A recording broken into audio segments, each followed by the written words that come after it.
Toujours dans votre acte du jour de ce mardi 12 mars 2024 sur VIP People TV, la chaîne des grands événements. Toujours dañuy desandi ci campagne électorale bi desandi ci candidat bi nga xamante ni mooy Bassirou Diomaye Faye moom daal axe 1 bi nga xamante ni moo soxal programme am daal fixé nañ ko jëmale ko ci lii nga xamante ni moom la ñu tuddee renouveau institutionnel ak engagement africain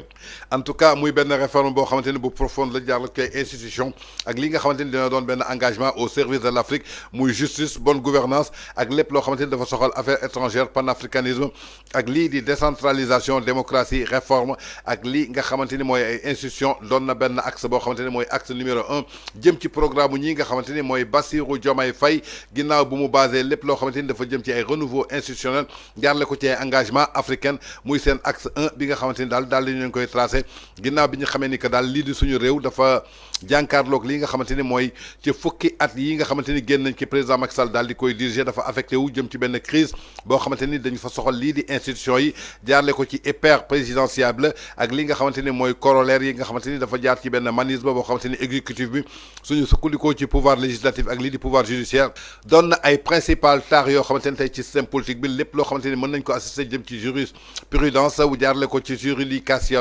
judiciarisation bi nga xamante ni tey mën nañu assister jëmale ko ci espace politique bi dina doon kii di président de la république moom ci boppam mu def justice levier daal di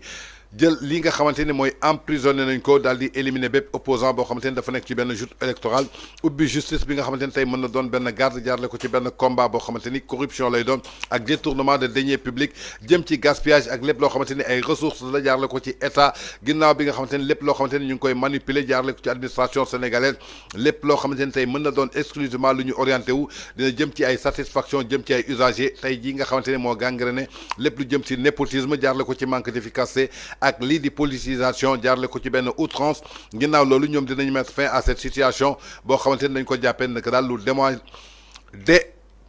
dommageable la jaarle ko ci économie paix stabilité ba nga xamante ni réew bi ñu ngi koy initier muy coalition bi nga xamante ni mooy Diomaye président ñoom daal accès nañu seen axe numéro 1 jëmale ko ci renouveau institution engagement li nga xamante ni mooy africain daal di changer lépp loo xamante ni dafa doxandiku ci fukki at ak ñaar yi nga xamante ni président Macky Sall daal dina affecté lii di atmosphère politique bu Sénégal.